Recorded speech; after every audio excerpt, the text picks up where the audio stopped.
Hello everyone, কেমন আছো তোমরা? কালকে আমি ব্লগ ভিডিও করতে পারিনি, চেষ্টা করেছিলাম কিন্তু শরীরটা খুব খারাপ লাগছিল। বর গেছে বাইরে 8-10 দিনের জন্য কাজে, ওকে রেডি করে পাঠিয়ে আর ভাল লাগলো না আমি ভিডিও বানাই বলে, তার জন্য আর বানানো হয়নি। আজকে চেষ্টা করলাম একটু বানানোর জন্য, সবসময় হয় না কারণ এটা আমার 2017 চ্যালেঞ্জ ছিল, কিন্তু আমি কোনোদিনও ভিডিও বানাইনি। এটা আমার নতুনভাবে আমি বানাচ্ছি। ভাবলাম যে বসে তো থাকি, কাজকর্মগুলো করতে থাকি বা ঘরের, সেরকমভাবেই তো ব্লগ দিয়ে সবাইকে দেখি। তো আমিও ভাবলাম যে আমিও শুরু করি, যতটুকু পারবো চেষ্টা করবো যে ভালো করে করতে। কিন্তু জানি না কতটুকু আগে বাড়তে পারবো, অনেক কিছু জানি না আমি ইউটিউবের, অনেক কিছু জানা বাকি আছে এখনও। বুঝতে পারি না কীরকম থাম্বনেল দিতে হয়, কীরকম কী লিখতে হয়, আমি এখনও বুঝে উঠতে পারিনি। তবুও চেষ্টা করছি দেখে। এখন তো বর চলে গেছে, এখন আমি নিজের জন্য একটু ব্রেকফাস্ট বানিয়ে নিচ্ছি। ব্রেকফাস্ট বলবো না, লাঞ্চই বলবো, কারণ অনেক দেরি হয়ে গেছে উঠতে উঠে দেখি প্রায় ব্রেকফাস্টের টাইমটা চলে গেছে, লাঞ্চেরই টাইম হয়ে গেল। তার জন্য একেবারে স্নান টান করে ঘর টর পরিষ্কার করে আমি বসে গেলাম আমার জন্য একটু লাঞ্চে রেডি করতে। আগের উইকে বাজার গিয়েছিলাম, তখনই আনা ছিল গাজর, ফ্রেঞ্চবিন। বেকার নষ্ট হয়ে যাবে, তার থেকে ভালো বানিয়ে নিই। তো নিজের জন্য একদম সিম্পল করে বানিয়ে নিয়েছি। কোনো সময় না মন মেজাজটা একদমই ঠিক থাকে না, ভালো লাগে না। অন্যবার তো আমি ওর সাথে যাই, কিন্তু এবার যাইনি, এবার ঘরেই থেকে গেলাম। আর কি করব, সবসময় তো যাওয়াটাও ঠিক না না। এখন হলো গাজর, ফ্রেঞ্চবিন আর মরিচ কেটে নিয়েছি। ওদিকে আমি প্রেশারটা ধুয়ে নেব। আগের দিনের ভাত ছিল, ভাতটা রেখে দেবো, ফেলবো না, কারণ ফেলতে বহুত খারাপ লাগে ভাত। পরে আমি খেয়ে নেব এটা। এখন ভালো করে ধুয়ে নেব প্রেশারটা।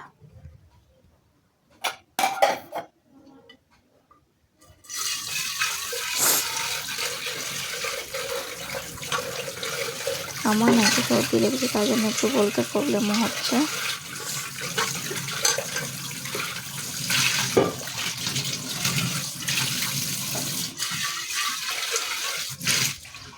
নিজের সাথে সাথে ভয়েস দিতে পারি না, কারণ আমার এখনো স্ট্যান্ড কেনা হয়নি, রিং লাইট কেনা হয়নি। আমি নতুন করছি, আমি চাই যে একটু গ্রো করে নিই, তারপর কিনবো বলে ভাবছি।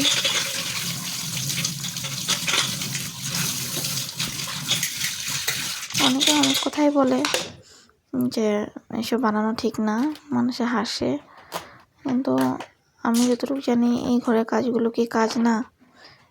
একটা মানুষের থাকতে হলে তো এই কাজগুলো করতে হয়। তার জন্য আর আমি ওসব না ভেবে আমি বানাচ্ছি, দেখি কতটুকু আগ বাড়তে পারি। তেলটা শেষ হয়ে গেছে, তেলটা ঢেলে নিই। এই ছাঁকনিটা না আমি বিশাল থেকে নিয়েছিলাম, 25 টাকা দাম ছিল, 18 টাকা দিয়েছে অফার প্রাইসে, খুবই ভালো। আর আমাদের তেলটা আমরা জিও মার্কেট থেকে খাই, সর্বোত্তম রাইস ব্র্যান অয়েল। এটা দিয়ে লুচি বা অন্যান্য ননভেজ জিনিসও ভাজা টাজা যায়, ভালো লাগে খেতে।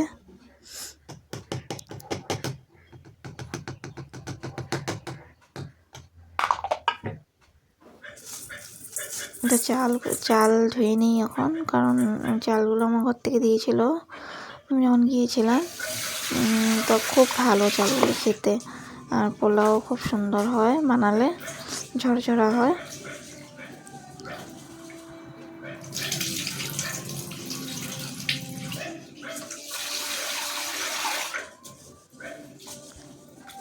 আশা করি আমাকে একটু সাপোর্ট করবে তোমরা সবাই মিলে, কারণ আমি একদমই নতুন, আমি চেষ্টা করছি ভালো করার। আমি শুনলাম যে ওয়াচ টাইমটা ব্লগ দিলেই বাড়ে, না হলে বাড়তে চায় না। তো ব্লগটা তো করলাম, কিন্তু আমার ভয়েসে একটু প্রবলেম হচ্ছে। আমি চেষ্টা করব আগে যাতে আমার এরকম প্রবলেমটা না হয়। তোমরা তো অনেকেই আগে থেকে করছো, তোমাদেরটা দেখে অনেকটাই শিখতে পারি আমি। এখন আমি নিয়ে নিলাম একটু লং আর ঘি, একদম সিম্পলভাবে বানাবো, বসিয়ে দিয়েছি। কারণ সবসময় তো আমরা রিচভাবে খাই, এত রিচভাবে খাওয়াও ভালো না, অনেক সময় গ্যাস হয়ে যায়। আর গরম দিনে তো এসব খাওয়াই যায় না, এখন ঠান্ডার দিন একটু ভালো লাগে সবুজ শাকসবজি দিয়ে খেতে। তার জন্য একটু সিম্পল করে বানাইলাম। কাজু কিশমিশ কিছুই দিব না, লং দিব।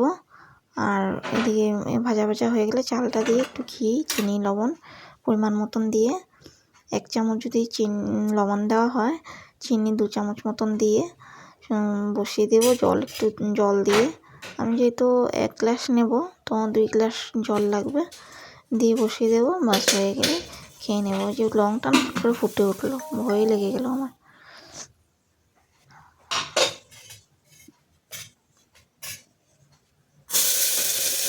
দিয়ে নিচ্ছি একে একে সবজিগুলো।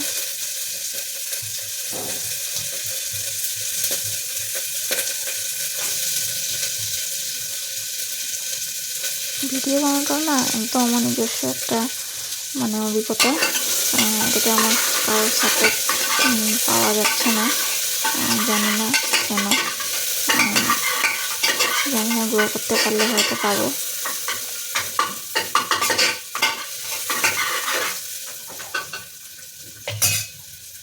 এই তো ভাজা ভাজা হয়ে এসছে গাজর আর ফ্রেঞ্চবিনটা।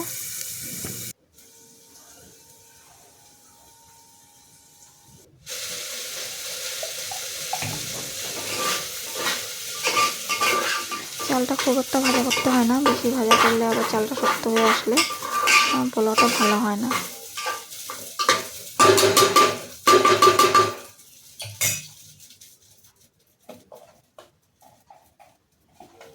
আমাকে একটু সাপোর্ট করো তোমরা, আর আমার কিছু ভুল হলে আমাকে বলে দিও, যাতে আমি সেটা ঠিক করতে পারি।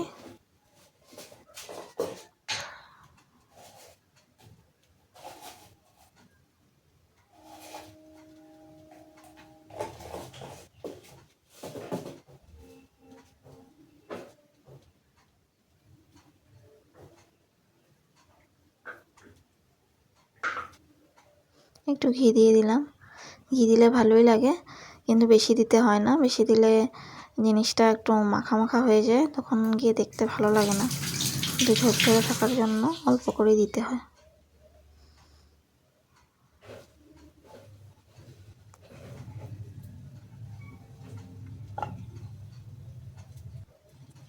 জলটা দিয়ে নিচ্ছি।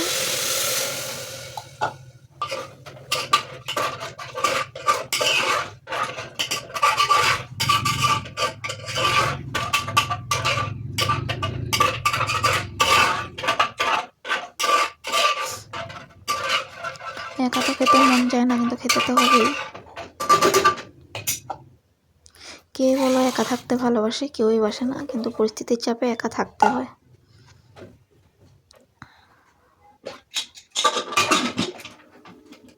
আস্তে আস্তে সবই বলবো আমি তোমাদের।